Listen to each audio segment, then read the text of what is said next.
نحمده ونصلي ونسلم على رسوله الكريم الأمين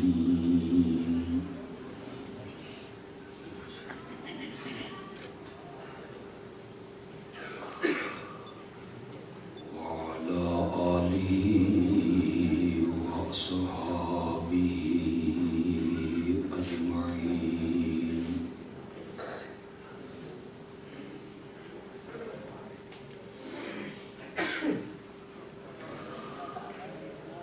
أما بعد فأعوذ بالله من الشيطان الرجيم. بسم الله الرحمن الرحيم.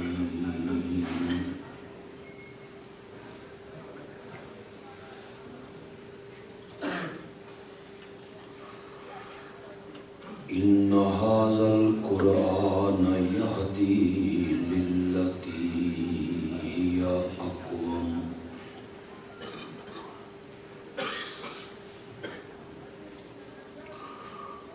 اللهم صل على سيدنا ومولانا محمد النبي الأمي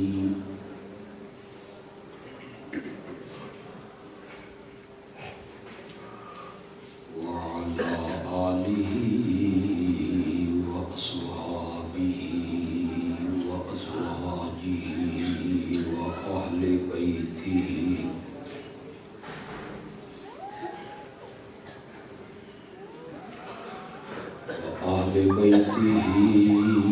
وعترته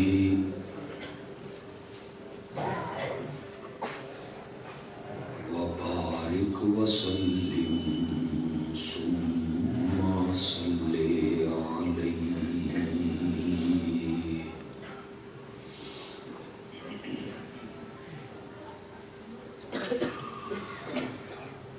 جن خوش نصیب بچوں نے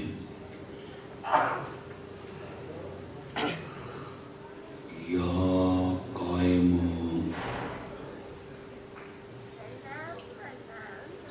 دینی مدرسہ میں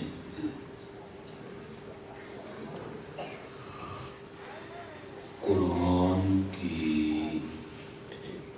دولت کو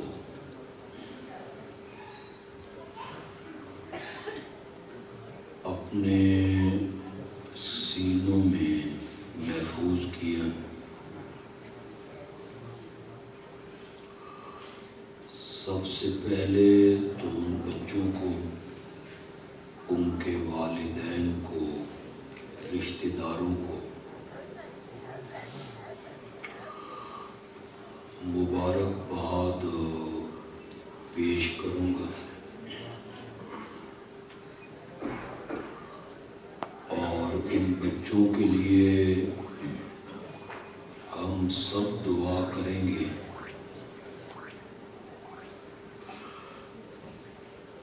کہ قرآن والی یہ دولت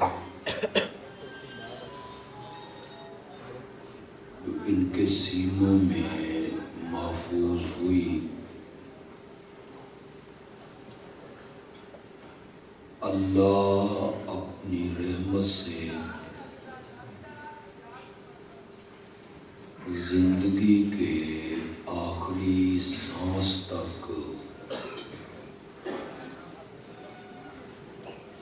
اسے اسی طرح ان کے سینوں میں محفوظ رکھے۔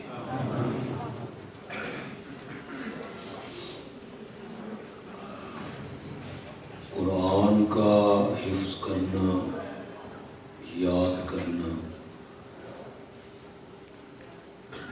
نہ فرض ہے نہ واجب ہے،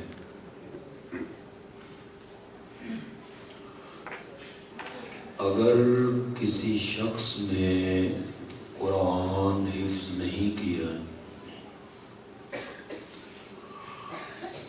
اللہ قیامت کے دن اس سے نہیں پوچھے گا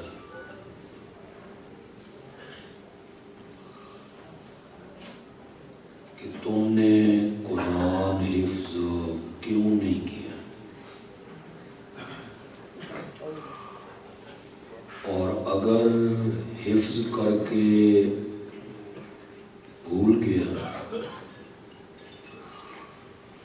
اس شخص سے اللہ پوچھیں گے کہ اتنی بڑی دولت میں نے تجھے عطا کی تھی، تو نے اس کی قدر کیوں نہیں کی؟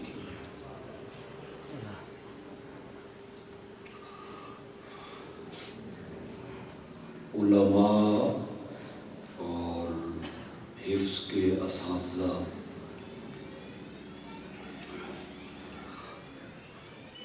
شاید میرے ساتھ اتفاق کریں یا نہ کریں،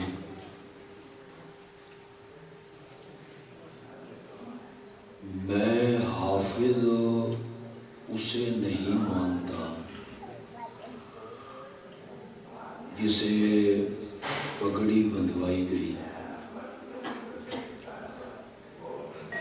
بلکہ صحیح معنوں میں حافظ وہ بنے گا جو تراویح میں مصلی پہ کھڑے ہو کے اللہ کا قرآن سنائے،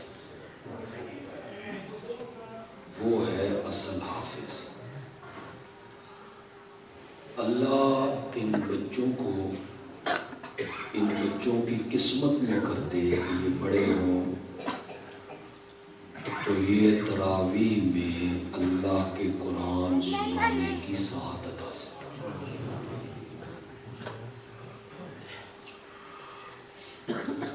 مختصر سے وقت میں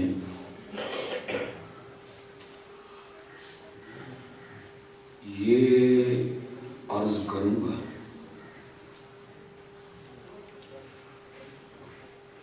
کہ قرآن کے 30 پاروں میں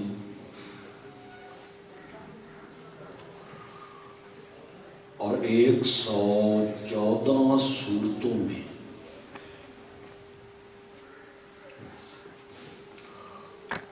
اور 6600 سے زیادہ آیتوں میں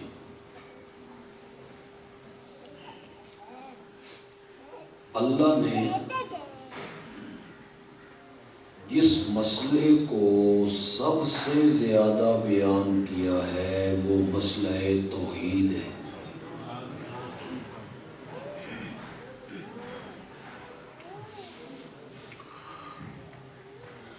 مجھے اس سے انکار نہیں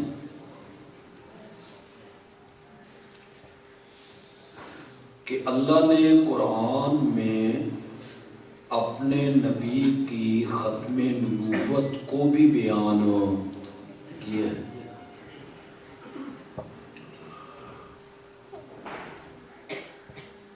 دیوبند مکتب فکر کے ایک بہت بڑے عالم ہیں، مفتی اعظم پاکستان کہلائے،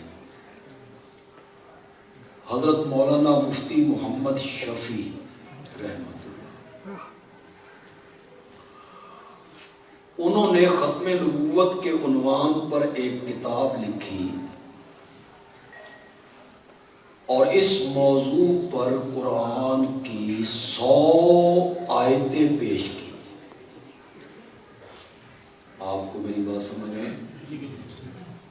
میں تو لگتا میں قبرستان جا گیا، قبرستان کے نال ہے۔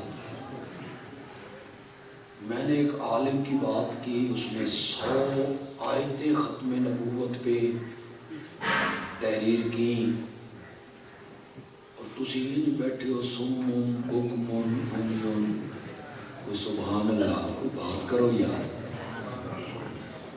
اس پر آپ خوش نہیں ہوئے کہ دیوبند کے ایک عالم نے اتنی محنت کی؟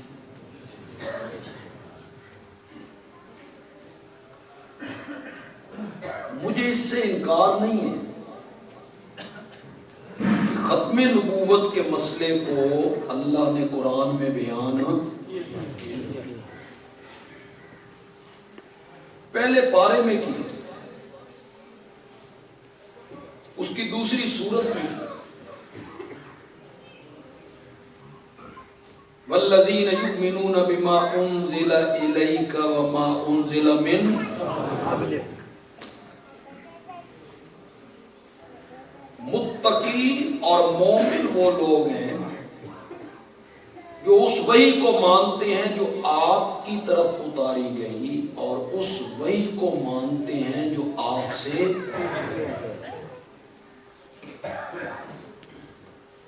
اگر میرے نبی کے بعد بھی وحی نے اترنا ہوتا اور کسی نے نبی بن کے آنا ہوتا تو جس طرح من قبلک کا قرآن نے ذکر کیا، من بعدک کا بھی ذکر ہونا، لیکن قرآن من بعدک سے خاموش۔ وما ارسلنا من قبلک الا رجالا نوحی الیہم وما ارسلنا من قبلک من رسول الا نوحی الیہم۔ یہی ذکر کرتا ہے من قبلک من قبلک۔ قرآن من بعدک کا تذکرہ نہیں کرتا۔ تو میں یہ نہیں کہنا چاہتا کہ ختم نبوت قرآن نے بیان نہیں کی، نہیں، قرآن نے ختم نبوت کے مسئلے کو بھی بیان کیا۔ قرآن میں احکام بھی ہیں۔ کیوں جی؟ نماز کا ذکر نہیں ہے قرآن میں؟ روزے کا، زکوٰۃ کا، حج کا، طواف کا، مزدلفے کا، عرفات کا ذکر ہے قرآن میں۔ قرآن نے نکاح کا، طلاق کا، خلا کا، دیت کا، وراثت کا، رضاعت کا ذکر کیے، احکام بیان کیے ہیں، معاملات کو بھی بیان کیے ہیں۔ قرآن میں جنت کا تذکرہ بھی ہے، جہنم کا تذکرہ بھی ہے۔ قرآن میں حقوق بھی بیان ہوئے، ماں باپ کے یہ حقوق ہیں، پڑوسی کے حقوق ہیں، کلیگ کے حقوق ہیں جو آپ کے ساتھ رہتا ہے، سفر کرتا ہے، آپ کے کمرے میں رہتا ہے، اس کے بھی حقوق ہیں۔ آپ کا کلاس فیلو ہے، اس حقوق کا بھی قرآن نے ذکر کیا ہے۔ اور منکر سے قرآن نے روکا، سود نہ کھاؤ، زنا نہ کرو، جھوٹو نہ بولو، کم نہ تولو، کم نہ ماپو، کسی کا نام نہ بگاڑو، کسی کے برے برے لقب نہ رکھو۔ ان چیزوں سے بھی قرآن نے، یہ میں آپ کو ذرا بس ایک سرسری سی بات بتانا چاہتا ہوں، ورنہ میری کیا ہمت ہے کہ میں ان مضامین کو بیان کر سکوں جو قرآن نے جگہ جگہ بیان۔ یہ سارے مسائل قرآن میں ہیں، جتنے میں نے تذکرے کیے۔ انبیاء کی رسالت کا بھی ذکر ہے، میرے آقا کی عظمت کا بھی ذکر ہے۔ قرآن جگہ جگہ میرے نبی کی عظمت کا تذکرہ کرتا ہے، میرے نبی کے مقام کا تذکرہ کرتا ہے۔ بھرا پڑا ہے قرآن، الم نشرح لک ورفعنا لک والضحیٰ واللیل اذا سجا ما ودعک ربک وما قلی وَلَلْآخِرَةُ خَيْرٌ لَكَ مِنَ الْأُولَى وَلَسَوْفَ يُعْطِيكَ رَبُّكَ فَتَرْضَىٰ أَلَمْ يَجِدْكَ يَتِيمًا فَآوَىٰ۔ اللہ نے میرے نبی کا تذکرہ کیا، عظمت کا، مقام کا، شان کا۔ یا ایھا النبی انا ارسلناک شاہدا ومبشرا ونذیرا وداعیا الی اللہ بإذنہ وسراجا منیرا۔ یہ سب میرے نبی کی عظمتوں کا ذکر ہے، میرے نبی کے مقام کا ذکر ہے، میرے نبی کی شان کا ذکر ہے۔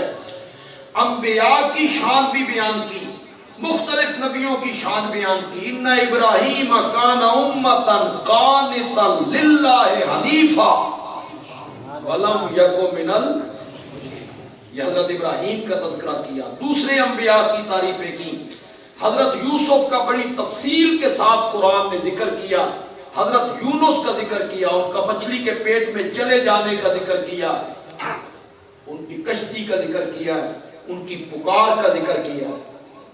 یہ سارے مسائل قرآن نے بیان کیے ہیں۔ میں کس حد تک ان کو بیان کر سکتا ہوں، کتنی میری ہمت ہے کہ میں ان کو بیان کروں۔ ایک عنوان اور موضوع کا تذکرہ پتہ نہیں میں نے شروع میں کیوں نہیں کیا، اب میرے ذہن میں آیا۔ قرآن نے میرے نبی کے یاروں کا تذکرہ بھی کیا، جگہ جگہ میرے نبی کے صحابہ کا تذکرہ کیا۔ قرآن میں بھرا پڑا ہے قرآن میرے نبی کے یاروں کے تذکرے سے۔ میں بڑا کم علم آدمی ہوں، کم فہم آدمی ہوں، نالائق سا آدمی ہوں۔ 313 آیتیں عظمت اصحاب رسول پر میں نے پیش کی، میں نے کتاب لکھی۔ اگر یہاں جتنے علماء بیٹھے ہیں، محقق لوگ بیٹھے ہیں، صاحب مطالعہ لوگ بیٹھے ہیں، اگر یہ اور کوشش کریں تو اور آیتیں بھی عظمت صحابہ پر یہ پیش کر سکتے ہیں۔ 313 آیتیں میں نے اپنی کتاب میں ذکر کی ہیں۔ جگہ جگہ اللہ میرے نبی کے یاروں کے تذکرے کرتا ہے، ان کے اوصاف کا ذکر کرتا ہے، ان کی صفات کا ذکر کرتا ہے۔ پتہ نہیں آپ کو پنجابی کا لفظ سمجھ آئے یا نہ آئے، میں کہا کرتا ہوں کہ قرآن میں جب اللہ میرے نبی کے یاروں کے تذکرے کرتا ہے نا، تے تذکرے کردیاں اللہ رجدہ ہی نہیں۔ اللہ کہتا ہے یہ بھی کہہ لوں، یہ بھی کہہ لوں، یہ بھی کہہ لوں، یہ بھی کہہ لوں۔ تو تذکرے کرتا ہے اللہ میرے نبی کے یاروں کے، مجھے انتہائی تعجب ہوتا ہے، بلکہ افسوس ہوتا ہے ان لوگوں پر جو میرے نبی کے یاروں کو تاریخ کے ورقوں میں دیکھتے ہیں۔ مجھے تعجب ہوتا ہے ان لوگوں پر، وہ دیکھتے ہیں کہ تاریخ نے میرے نبی کے یاروں کے متعلق کیا لکھا ہے۔ طبری نے کیا لکھا ہے، البدایہ والنہایہ نے کیا لکھا ہے، ابن اسیر نے کیا لکھا ہے، علامہ تفتازانی کیا کہتا ہے، وہ علماء کے اقوال پڑھتے رہتے ہیں۔ میں ان سے کہا کرتا ہوں صحابہ تاریخی شخصیات نہیں ہیں، صحابہ قرآنی شخصیات ہیں۔ انہیں تاریخ کی کتابوں میں نہیں دیکھنا، انہیں قرآن کے ورقوں میں دیکھنا۔ یہ کیا ہم نے دیکھنا ہے کہ فلاں عالم یوں کہا کرتا تھا، فلاں محقق یوں کہا کرتا تھا، فلاں مورخ نے اپنی کتاب میں حضرت معاویہ کے بارے میں یوں لکھ دی ہے، اور فلاں مورخ نے حضرت معاویہ کی یہ بات اپنی کتاب میں لکھی ہے۔ نہیں دیکھنا میں نے اسے، نہیں دیکھنا میں نے اسے۔ میں اہل سنت ہوں۔ دیکھیں یہ علماء بیٹھے ہیں، مجھے یہ بتائیں علماء، کیا مسلم میں، حدیث کی کتاب ہے مسلم، اس میں میرے نبی کے چچا حضرت عباس کا ایک قول حضرت علی کے بارے میں ہے؟ کسی میں جرت ہے تو پڑھ کے سنائے پڑھ۔ حضرت عباس نے حضرت علی کے متعلق حضرت عمر کے سامنے کیا کہا؟ امیر المومنین کو خطاب کر کے کہا تھا حضرت علی کے بارے میں، جو لفظ حضرت عباس کی طرف منسوب ہیں ہماری حدیث کی کتاب مسلم میں، کسی میں ہمت ہے وہ پڑھ کے سنائے۔ حضرت معاویہ کے بارے میں کوئی لفظ آ جاتا ہے، اسے اچھل کے سناتے ہو، پھر اسے کہتے ہو یہاں لکھا ہوا ہے، یہاں لکھا ہوا ہے، تو یہ تو مسلم میں لکھا ہوا ہے۔ قول بھی طبری کا نہیں، قول بھی حضرت عباس کا ہے، حضرت علی کے چچا کا ہے، لیکن میں اہل سنت ہوں۔ میں کہوں گا، میں تعویل کروں گا، میں کہوں گا حضرت عباس ایسے جملے نہیں کہہ سکتے۔ یہ کسی حضرت علی کے دشمن نے جملے کھڑے اور کس کے ذمہ لگا دیے؟ حضرت عباس کے ذمہ لگا دیے، حضرت علی کو بدنام کرنے کے لیے۔ ورنہ حضرت علی میرے نبی کے صحابی ہیں، اور صحابہ کے بارے میں قرآن کہتا ہے اولئک هم الصادقون۔ سارے کیا تھے؟ حضرت علی بھی کیا تھے؟ سچے تھے۔ اگر حضرت عباس اس کے خلاف کوئی جملہ کہتے ہیں تو میں تعویل کروں گا، میں کہوں گا یہ جملے ان کے نہیں ہیں، وہ یہ جملے نہیں کہہ سکتے۔ یہ دشمن علی نے کھڑے ان سے منسوب کیے، ہماری کتابوں میں انہیں داخل کر دیا۔ تو میرے بھائی تو بھی اس روش پہ آنا، اگر کوئی جملہ حضرت معاویہ کے بارے میں کسی عالم کی طرف منسوب ہے تو تو بھی کہنا کہ معاویہ صحابی ہے۔ یہ عالم ایسا جملہ ان کے متعلق نہیں کہہ سکتا، یہ جملے کسی دشمن معاویہ نے کھڑے ہیں۔ تو بھی یہ کہہ. ہمارے نوجوان ہیں یہاں، نوجوان جو بیٹھے ہیں، وہ جیلم کا مرزا ہے، وہ پٹاری کھول کے بیٹھ جاتا ہے، کتابیں ایک دکھانا شروع کر دیتا ہے. معاویہ کے بارے میں اس کتاب نے یہ لکھا، صحابہ کے بارے میں اس کتاب نے یہ لکھا، یہ لکھا، یہ لکھا. میں نے پچھلے دورہ تفسیر میں اسے چیلنج کیا تھا، تو لوگوں کے اقوال پڑھ پڑھ کے سناتا رہتا ہے اور حضرت معاویہ پہ تبرہ کرتا رہتا ہے. تجھ میں ہمت ہے تو حضرت عباس کا وہ قول پڑھ کے سنا جو حضرت علی کے متعلق انہوں نے قول ذکر کیا. سنانا لوگوں کو وہ قول. تو میں ان نوجوانوں سے کہوں گا کسی مورخ کی طرف نظر نہیں کرنی، کسی عالم کی کسی قول اور بات کی طرف نظر نہیں کرنی. معاویہ میرے نبی کا صحابی ہے تو ہم نے صحابہ کو تاریخ کے ورقوں میں نہیں دیکھنا، ہم نے انہیں قرآن کے صفحات میں دیکھنا ہے. تاریخ کیا؟ یہ علماء بیٹھے ہیں. آج شاید میرے اصل بات تو میں اور کرنا چاہتا تھا، شاید علماء اس سے زیادہ استفادہ کریں. تاریخ مرتب ہوئی ہے بنو عباس کے دور میں. سن رہے ہو کہ کون سن رہے ہو؟ علماء بھی سنیں. تاریخ مرتب کس کے دور میں ہوئی؟ حکومت کس کی تھی؟ بنو عباس کی. بنو عباس تختہ الٹ کے آئے تھے بنو امیہ کا.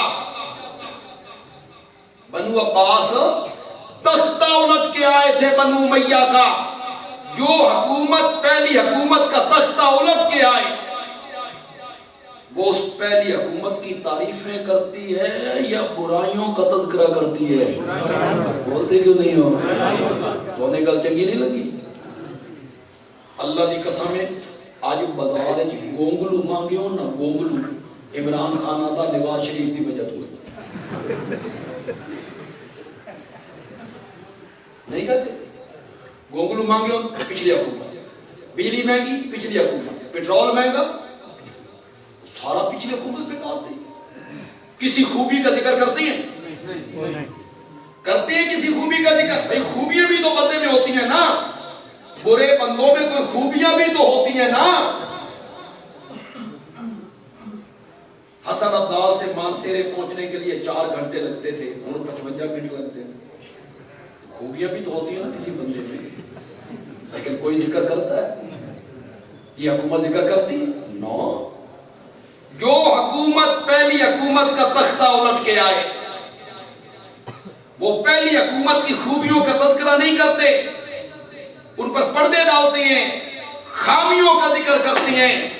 تاریخ مرتب ہوئی تھی بنو عباس کے دور میں. انہوں نے جب تاریخ لکھوائی تو بنو امیہ، حضرت معاویہ، ابو سفیان، یہ گھرانہ ان کی خوبیوں پہ کیا ڈالے، ان کی خامیوں کو کیا کیا. اگو ہتھے چڑھ گئی تاریخ تو آڈے، نہ آؤ دیکھا نہ تاؤ دیکھا. تبری میں لکھا ہوا ہے، فلاں نے لکھا ہے، فلاں نے لکھا ہے. اور اللہ کے بندوں کوئی پرکھو تو صحیح. یہ علماء بیٹھے ہیں، میں ان سے ایک بات پوچھنا چاہتا ہوں، نبی پاک کی حدیث بغیر سند کے مانتے ہو؟ اس وقت تو کہتے ہو سند پیش کرو، پھر ایک ایک راوی پہ جرح کرتے ہو، پھر اسے درایتاً پرکھتے ہو، عقل کے معیار پہ پوری اترتی ہے، پھر اسے روایتاً پرکھتے ہو. جب ہم آقا کا فرمان، پتہ نہیں آپ کو بات پسند آئے تو یار سبحان اللہ کہنا، پسند آئے تو، جب ہم نبی پاک کا فرمان بغیر سند کے نہیں مانتے، تو سن تاریخ بغیر سند دے منوانا چاہتا. کیوں منوانا چاہتا ہے تو تاریخ بغیر سند کے؟ ایک آدمی کربلا کے 70 سال بعد پیدا ہوتا ہے، وہ مقتل حسین کتاب لکھتا ہے اور وہ اس میں سٹوری پیش کر دیتا ہے. ہم اس سے نہ پوچھیں تین کس دسیا، تو اس وقت پیدا بھی نہیں ہوا تھا. بعد کے لوگوں نے اسے نقل کر دیا. میں آپ کو بنیادی بات بتانا چاہتا ہوں. آپ کہیں گے تاریخ کی کتابوں میں یہ باتیں کیوں آ گئی ہیں؟ اس لیے آ گئی ہیں کہ تاریخ مرتب ہوئی ہے بنو عباس کے دور میں. یہ تختہ الٹ کے آئے تھے کس کا؟ بنو امیہ کا. انہوں نے خامیاں بیان کی اور خوبیوں پر کیا ڈالے. آج ایک بڑے مبلغ ہیں، بڑا نام ہے، وہ تقریر کرتے ہیں. انہیں حالانکہ تاریخ پہ گفتگو نہیں کرنی چاہیے، نہ ان کا مشن ہے، نہ ان کا مقصد ہے کہ تاریخ پہ گفتگو کریں. وہ اپنی بات کریں، پورا شورا میں خان جنت کا تذکرہ کریں، پورے وغیرہ کا تذکرہ کریں، جو کام ہے وہ کرو. تو وہ بنو امیہ کا تذکرہ کرتے ہیں، خدا گواہ اس طرح تذکرہ کرتے ہیں جن یہ کمیاں دا خاندان،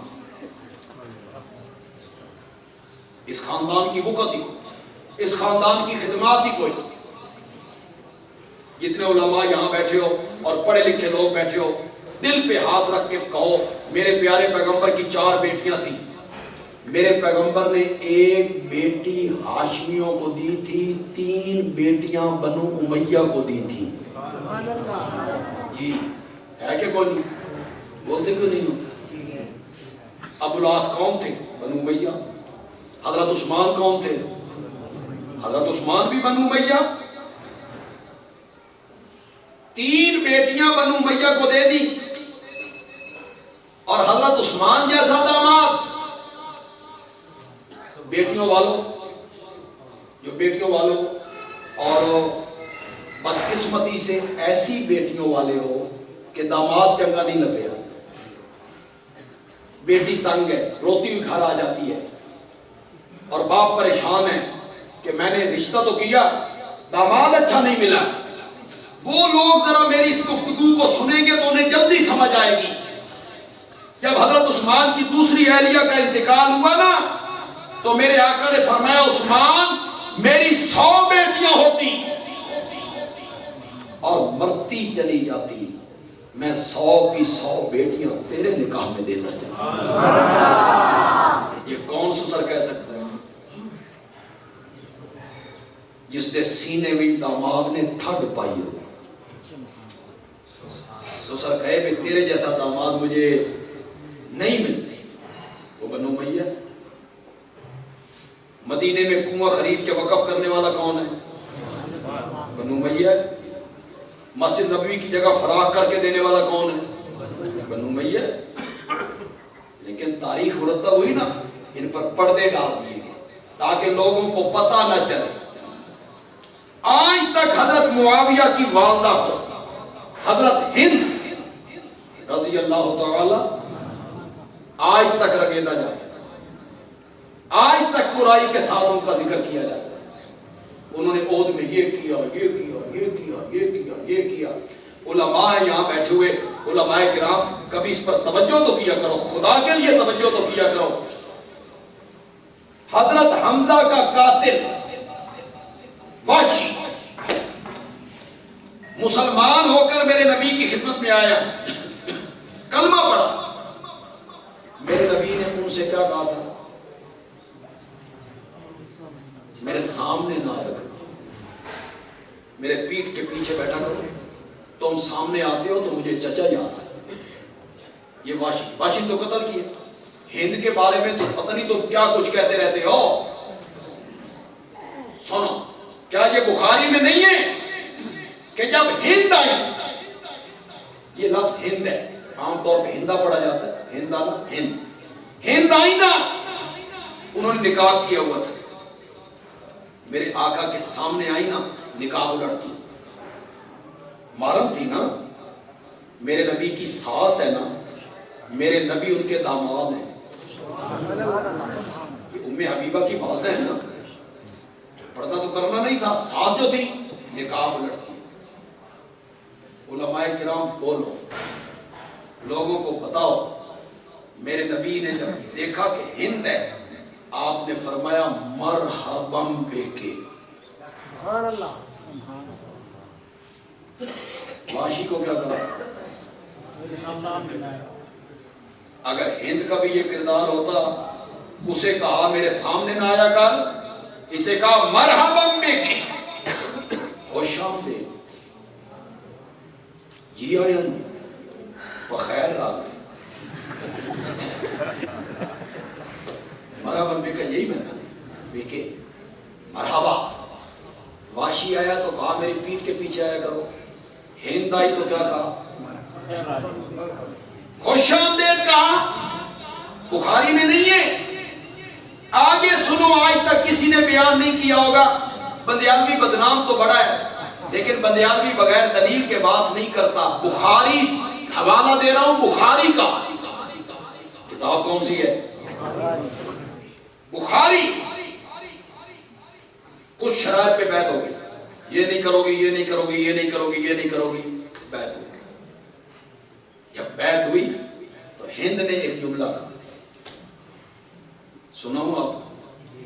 ہند نے کہا یا رسول اللہ، اس دھرتی پر کوئی گھر اور گھر والے میری نگاہوں میں آپ سے زیادہ مبغوض نہیں تھے. میں آپ کے گھر کو اور گھر والوں کو ناپسندیدہ سمجھتی تھی آج سے پہلے، اور آج اس دھرتی پر مجھے آپ کے گھر اور گھر والوں سے زیادہ محبوب کوئی نہیں. آج مجھے آپ کے گھر سے زیادہ محبوب گھر کوئی نہیں، آپ کے گھرانے سے زیادہ محبوب گھرانہ کوئی نہیں. سن سکتے ہو تو سنو میرے نبی نے جواب میں کیا کہا تھا. بخاری نے اس کو نقل کیا.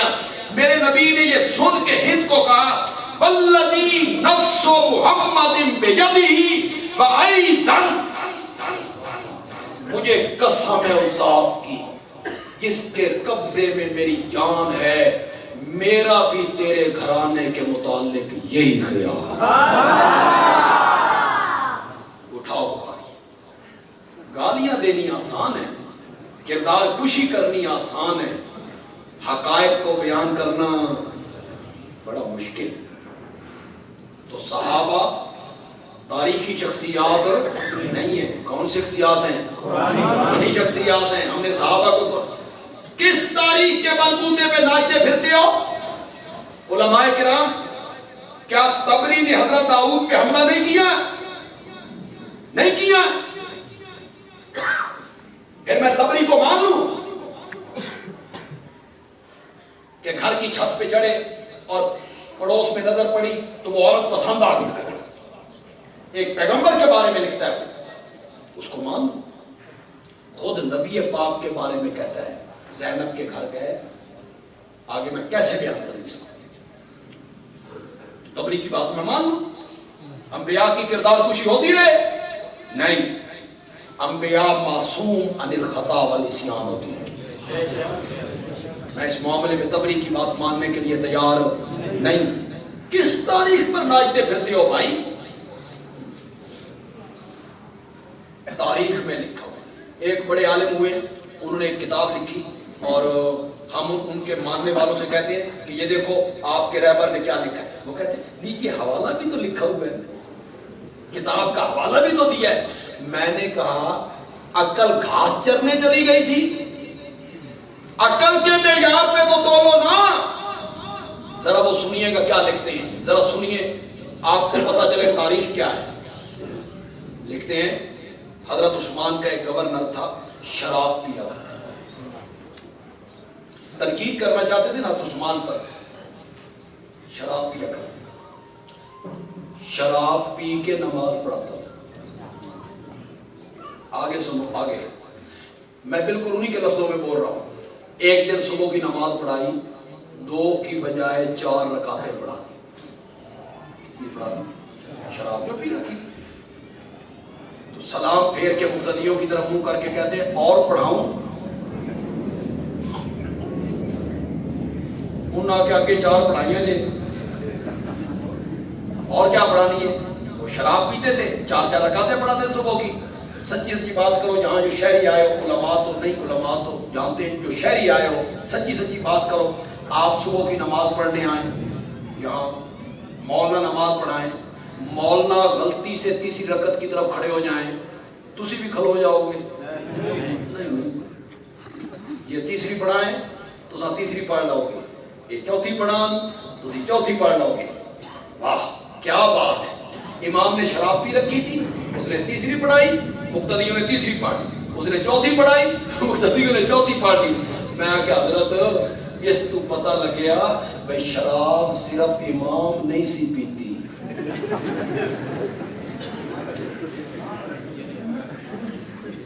اس تاریخ کے بلبوتے پہ ناچتے پھرتے ہو۔ یہ ہے تاریخ تمہاری۔ صحابہ کو اقوال رجال کے آئینے میں نہیں دیکھنا، فلاں نے کیا لکھا، فلاں نے کیا لکھا، فلاں نے کیا لکھا، نہیں دیکھنا، نہیں دیکھنا۔ تم نے دیکھنا ہے کہ صحابہ کے بارے میں میرے رب نے قرآن میں کیا لکھا ہے، اسے ماننا ہے۔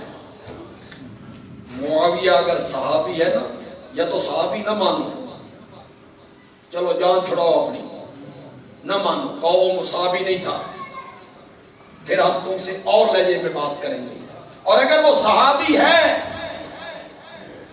اگر معاویہ صحابی ہے اور یقیناً ہے، تو رضی اللہ عنہم و رضو عنہ کے تمغے سے اسے محروم کو نہیں کر سکتا۔ بے شک بے شک۔ اگر وہ صحابی ہے اور یقیناً ہے، عَدَّ لَهُمْ جَنَّاتٍ تَجْرِي تَحْتَهَا الْأَنْهَارُ سے اسے کوئی نہیں نکال سکتا۔ اگر معاویہ صحابی ہے اور یقیناً ہے تو اولئک هم المفلحون، اولئک هم المتقون، اولئک هم الصادقون، اولئک هم الراشدون کے تمغے اس سے کوئی نہیں چھین سکتا۔ اگر وہ صحابی ہے اور یقیناً ہے، اصحابی کالنجوم کے دائرے سے اسے کوئی نہیں نکال سکتا، کوئی نہیں۔ پھر انہیں اس حدیث بات کوئی طویل نہیں ہوگی، آپ پڑھتی ہے جو موضوع میں بیان کرنا چاہتا ہوں۔ یہ سارے موضوع قرآن نے بیان کیا۔ پھر ایک دفعہ دہرائی، انبیاء کی رسالت بھی، انبیاء کی عظمتیں بھی، میرے آقا کی ختم نبوت بھی، صحابہ کی عظمتیں بھی، ارکان اسلام بھی، دین کے احکام بھی، اور منکر چیزوں سے روکا بھی، حقوق بھی، معاملات بھی، جنت بھی، جہنم بھی، یہ ساری چیزیں قرآن نے ذکر کی ہیں۔ خدا کے لیے میری طرف توجہ رکھنی ہے آپ نے۔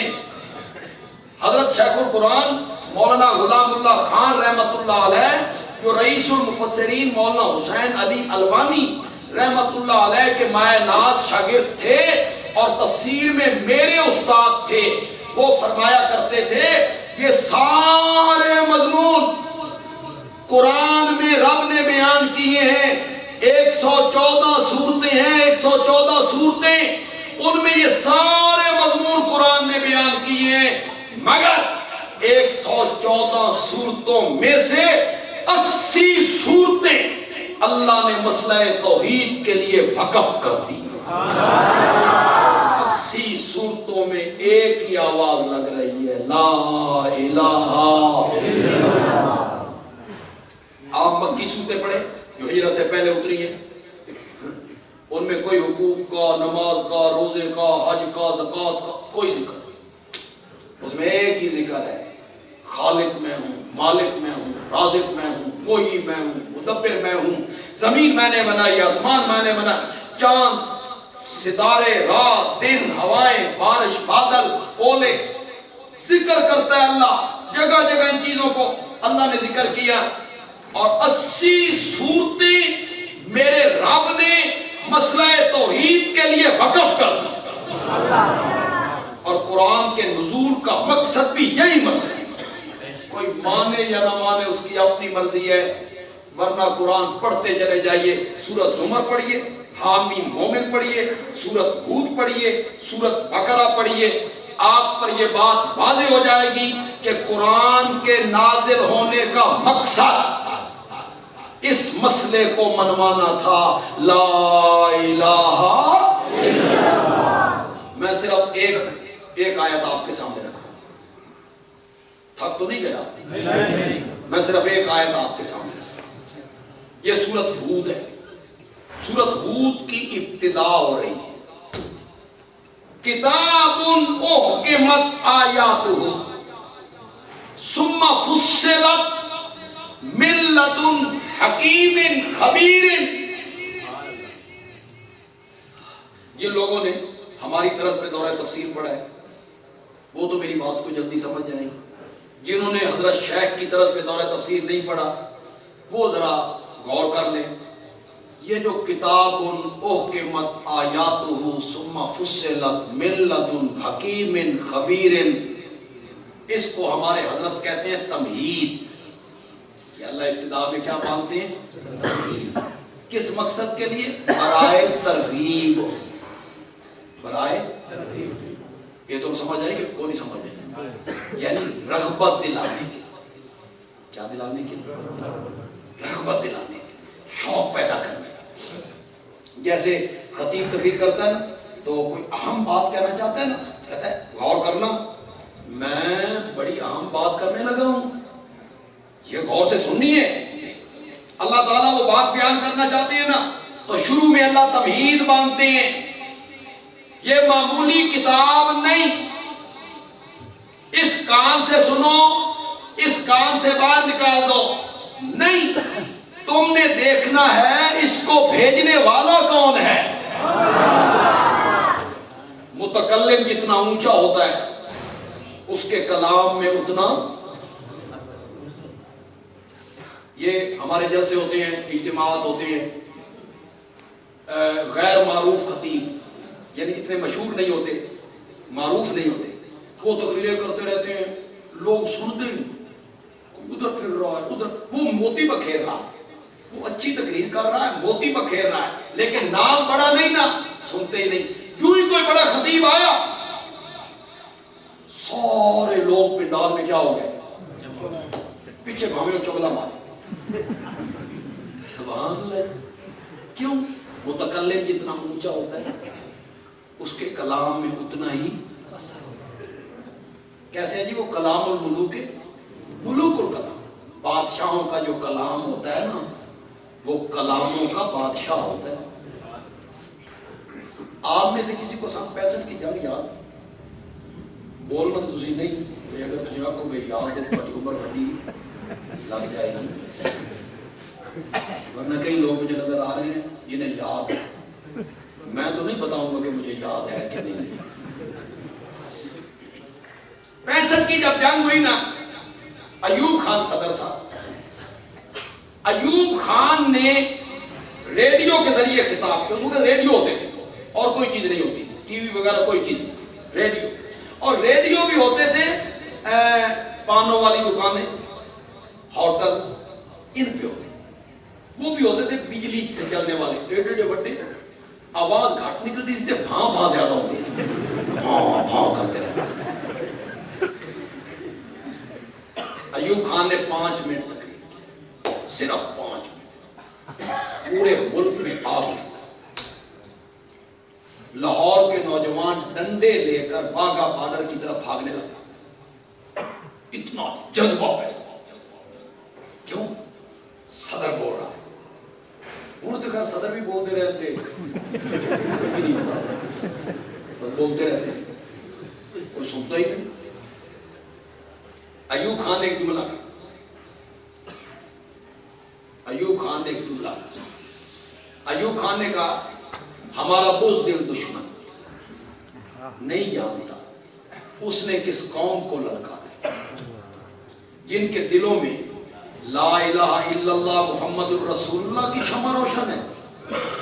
میرے ہم وطنوں، اس وقت تک آگے بڑھتے رہو جب تک دشمن کی توپوں کے دہانے خاموش ہیں. یہ جملے آگے. جتنا متکلم بڑا ہو اس کے کلام میں کیا ہوتا ہے؟ وزن. میرے پاس وقت نہیں ہے کہ میں اس پر ایک اور مثال بھی پیش کروں. حضرت یوسف علیہ السلام کنویں سے نکلے نا، نکالے گئے، لوگوں نے کہا غلام ہے. اس دن نہیں بتایا کہ میں کون ہوں. کس کو غلام کہہ رہے ہو بھائی؟ میں حضرت یعقوب کا بیٹا ہوں، اسحاق کا پوتا ہوں، حضرت ابراہیم کا پڑپوتا ہوں، نبیوں کے خاندان میں سے ہوں. نہیں بولے.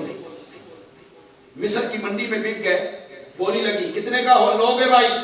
اس دن نہیں دسیا میں کون ہوں. کس کو خرید رہے ہو بھائی؟ ہتھکڑیاں لگ گئی. جیل میں ڈال دو، اس دن نہیں بولے کس کو ہتھکڑیاں لگا رہے ہو، میں حضرت یعقوب کا بیٹا ہوں، ابراہیم کے خاندان میں سے ہوں، نہیں تعارف کروایا۔ دو قیدی آئے، ان کے سامنے مسئلہ توحید بیان کرنا تھا، اس دن بتایا کہ میں کون ہوں۔ کیوں؟ جتنا متکلم اونچا ہوتا ہے اس کے کلام میں کیا ہوتا ہے؟ اس دن بتایا وَاتَّبَعْتُ مِلَّةَ آبَائِي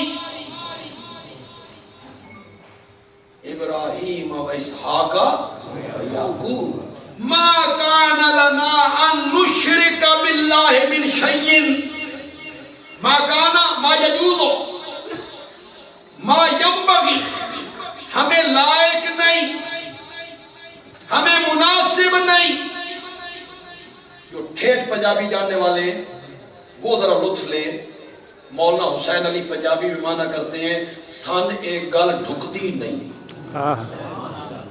سن ایک گل ڈھکتی نہیں کہ ہم اللہ کے ساتھ کسی کو شریک بنائیں، شرک کریں۔ ذالک من فضل اللہ، جو مواحد ہو توحید جن کے دلوں میں راسخ ہے وہ ان لفظوں میں تھوڑا سا غور کرے خدا کے لیے۔ ذالک من فضل اللہ، یہ توحید کی سمجھ کا آ جانا اور شرک سے بچ جانا، اس کا تعلق دولت سے نہیں، علم سے نہیں، تعلیم سے نہیں، عقل سے بھی نہیں، نہ اس کا تعلق عقل سے، نہ علم سے، نہ دولت سے، نہ عہدے سے، نہ تعلیم سے۔ توحید کی سمجھ کا آ جانا اور شرک سے بچ جانا، ذالک من فضل اللہ، اس کا فضل ہے، اس کو چاہتا ہے بچا لیا۔ آپ کو بھی تجربہ ہوگا، مجھے بھی تجربہ۔ کئی کمزور عقل کے لوگ، دنیا کے معاملے میں بڑے کمزور عقل کے لوگ، توحید میں اتنے پختہ، توحید میں بڑے پختہ ہوتے ہیں، اور دنیا کے معاملات میں کیا ہیں؟ اور کچھ لوگ، پتہ نہیں میں اشارہ کا آپ سمجھیں، کچھ لوگ 8 سال جلا وطنی کی زندگی مکے مدینے کاٹ کے آئے، 8 سال لاہور ایئرپورٹ پہ آ کے کہیں داتا دربار پہ جا کے سلام کروں۔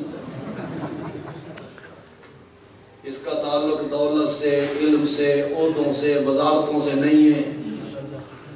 شکر کیا کرو، خدا گواہ ہے، مجھے آپ کا پتہ نہیں ہے میرے جسم پر جتنے اگنے والے بال ہیں، ایک ایک بال کو اللہ زبان دے دے اور میری زندگی اللہ قیامت تک لمبی کر دے اور ہر بال شکر ادا کرتا رہے، میں اللہ کی اس نعمت کا شکر ادا نہیں کر سکتا ہوں کہ اس نے مجھے شرک جیسی منحوس بیماری سے بچایا ہوں۔ کوئی نہیں کر سکتا اس کا شکر۔ شکر کیا کرو جن کو سمجھ آ گئی ہے۔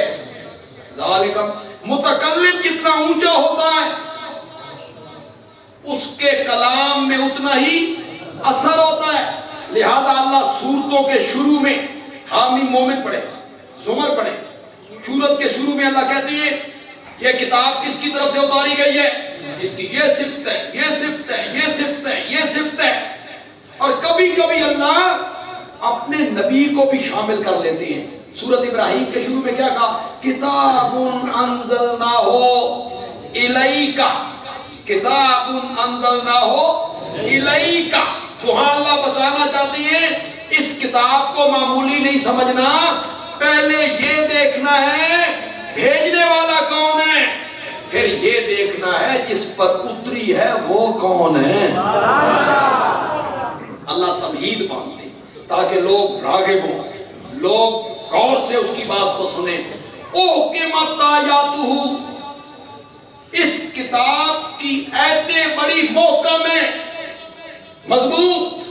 محکم کا ایک معنی مضبوط، پیڈی، اور محکم کا ایک معنی جو حضرت ابن عباس نے کیا، بہت خوبصورت معنی کیا کہ قرآن آیا، اس نے پہلی ساری کتابوں کو منسوخ کر دیا۔ اب کوئی کتاب ایسی نہیں آئے گی جو قرآن کو منسوخ کرے. یہ ہے اوہ کے مت آیا. کچھ مفسرین نے میں نے کیا باہمی تناقض سے پاک، اس کی آیتوں کے درمیان باہمی تناقض کوئی نہیں. اوہ کے مت آیاتہ، اس کتاب کی آیتیں بڑی محکم ہیں. ثم فصلت، پھر یہ بات بھی سنو، یہ کوئی معمہ نہیں جو حل نہ ہوتا ہو، یہ کوئی الجھی ہوئی ڈور بھی نہیں جس کا سرا نہ ملتا ہو. ثم فصلت، پھر اس کی آیتوں کو کھول کھول کے بیان کیا گیا. اوکے مت پھر فصلت، کھول کھول کے بیان کیا گیا. میرے سوا جن کو تم پکارتے ہو، لن یخلقوا ذبابا، وہ ایک مکھی بھی پیدا فَيَسْلُبْهُمُ الذُّبَابُ شَيْئًا، مکھی ان سے کوئی چیز چھین کے لے جائے تو وہ اپنی چیز مکھی سے واپس کھول کھول کے بیان. لا یملکون مثقال ذرۃ، یہاں کوئی لوگ بیٹھے ہیں جنہوں نے حضرت شیخ القرآن مولانا غلام اللہ خان رحمۃ اللہ علیہ کی تقریریں سنی؟ جنہوں نے سنی ذرا ہاتھ کھڑے کرو. ماشاءاللہ. حضرت شیخ کا جملہ یاد ہے؟ حضرت شیخ اس طرح کی آیتیں پڑھ کے کیا کہتے تھے؟ اللہ بھی بھائی مشرکاں دے پلے ککھ نہیں چھوڑے. اللہ بھی بھائی مشرکاں دے پلے ککھ نہیں چھوڑے. وہ کہتے ہیں چھپر پھاڑ کے دیتے ہیں، مجھے جو کچھ دے رکھا ہے میرے حضرت صاحب کی نظر کرم ہے، جھولی بھرتے ہیں، عطا کرتے ہیں، داتا ہیں، گنج بخش ہیں. اللہ کہتے ہیں لا یملکون مثقال ذرۃ، مثقال ذرۃ. واہ میرے مولا، واہ میرے اللہ.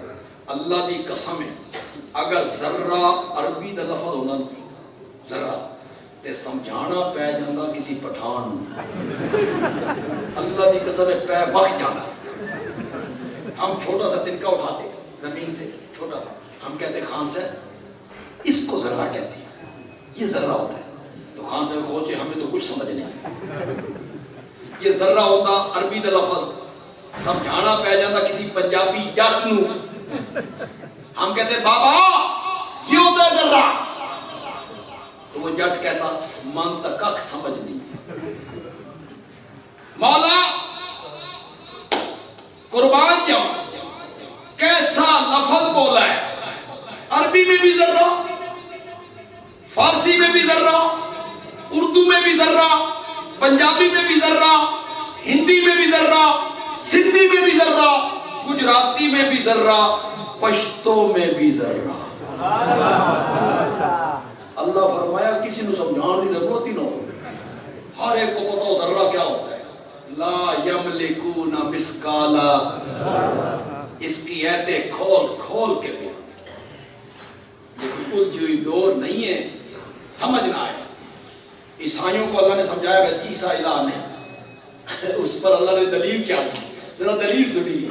حضرت عیسیٰ الہ نہیں، مائی مریم الہ نہیں جس طرح تم کہتے ہو. دلیل اللہ نے فرمایا کانا یاکلان الطعام، وہ دونوں کھانا کھایا کرتے تھے. وہ دونوں کھانا کھایا کرتے تھے. مولا ایک کوئی بڑی ڈاڈھی دلیل ہے. وہ دونوں کھانا کھایا کرتے تھے. اللہ نے فرمایا بڑی ڈاڈھی دلیل ہے. یہ تیرے کو نگاہ ہوئے مولانا حسین علی دی، اس نگاہ نال ایک بڑی دلیل ہے. جو وہ کھانا کھایا کرتے تھے. جو کھانے کا محتاج ہوتا ہے نا وہ زمین کا بھی محتاج ہوتا ہے. جو کھانے کا محتاج ہوتا ہے نا وہ غلے کا محتاج ہوتا ہے. جو کھانے کا محتاج ہوتا ہے نا وہ ہلوں کا محتاج ہوتا ہے. جو کھانے کا محتاج ہوتا ہے نا وہ پانی کا محتاج ہوتا ہے. جو کھانے کا محتاج ہوتا ہے نا وہ درانتی کا محتاج ہوتا ہے، بوریوں کا محتاج ہوتا ہے، گندم پسوانے کے لیے چکی کا محتاج ہوتا ہے. جو کھانے کا محتاج ہوتا ہے وہ برات کا محتاج ہوتا ہے، پانی کا محتاج ہوتا ہے، چولہے کا محتاج ہوتا ہے، لکڑی کا محتاج ہوتا ہے، آگ کا محتاج ہوتا ہے، تبے کا محتاج ہوتا ہے۔ جو اتنا محتاج ہوتا ہو وہ الہ بننے کے لائق ہو۔ الہ وہ ہے جو سب کو کھلاتا ہے۔ اللہ نے وہاں کتنی دلیل کانا یا کولا لکھتا، اللہ کہتے ہیں وہ کہ متا یا تو اس کی ایتیں بڑی محکم ہے، سما فصلت، پھر یہ مہمہ کوئی نہیں بھئی سمجھ نہ آوے، کھول کھول کے بیان کیا گیا ہے۔ من لدن حکیم، اس کی ایتیں محکم کیوں نہ ہو، بھیجنے والا جو حکیم ہے، بھیجنے والا جو حکیم ہے، بھیجنے والا جو خبیر ہے۔ مولا ایڈی لمبی تمہید بننی ہے، ایتیں بڑی محکم ہے، مفصل ہے، بھیجنے والا حکیم ہے، خبیر ہے۔ مولا کہنا کیا چاہتا ہے، اس کتاب میں منوانا کیا چاہتا ہے؟ اللہ نے فرمایا اللہ تعبدوا الا اللہ، اللہ تعبدوا الا اللہ، منوانا یہ چاہتا ہوں کہ اس دھرتی پر عبادت ہوگی تو صرف میری عبادت۔ یہی مفہوم ہے لا الہ الا اللہ۔ تو قرآن نے سب سے زیادہ جس مسئلے کو بیان کیا اس پر عقلی دلائل دیے، اس پر نقلی دلائل دیے، اس پر دلائل وحی دیے، سمجھانے کی ہر ممکن کوشش کی ہے۔ وہ قرآن کا دعویٰ ہے، قرآن کے نزول کا مقصد ہے، وہ کیا ہے؟ لا الہ وما علینا الا البلاغ۔ الحمدللہ رب العالمین، والصلاة والسلام علی سید الانبیاء والمرسلین۔ ان بچوں کے لیے سب سے پہلے دعا کی۔ میرے آقا نے جتنی خوشخبریاں سنائی ہیں حافظ قرآن کو، ان کے والدین کو، ان کے رشتہ داروں کو، اللہ وہ ساری خوشخبریاں ان بچوں کے بارے میں پوری فرمائے۔ اللہ اس ادارے کو، اس مدرسہ کو اللہ دن دگنی رات چگنی ترقی عطا فرمائے۔ اللہ اس مدرسے کے جو معاون ہیں، تعاون کرتے ہیں، اللہ ان کے گھر بار میں، علم و عمل میں، رزق حلال میں، آل اولاد میں اللہ مزید برکتیں عطا فرمائے۔ اس مدرسے کے جو بانی تھے محمد اکبر صاحب، میری بھی پچھلے سال ان سے ملاقات ہوئی، ان کا انتقال ہوا، ان کے لیے بلکہ اس میں ہم فخر نہ کریں، کنجوسی نہ کریں، اس کو تھوڑی سی غصہ کریں۔ جتنے مومن مسلمان مرد و عورت اس دنیا سے رخصت ہو چکے ہیں، یا اللہ تو سب کی مغفرت فرما، سب کے درجات بلند فرما، اور ان کے ساتھ اپنی پیار، محبت، رحمت، شفقت کا معاملہ فرما، ان کے ساتھ پیار، محبت اور شفقت کا معاملہ فرما۔ جتنے بیمار ہیں اللہ سب بیماروں کو شفا کاملہ عاجلہ۔ مدارس دینیہ انتہائی ناگزیر حالات میں ہیں، مالی لحاظ سے بھی، دوسرے طریقے سے دعا کی۔ اللہ مدارس دینیہ کی حفاظت فرمائے، اللہ مساجد کی حفاظت فرمائے، اللہ علماء حق کی حفاظت فرمائے۔ صلی اللہ تعالی علی خیر خلق محمد وعلی آلہ واصحابہ اجمعین، آمین برحمتک یا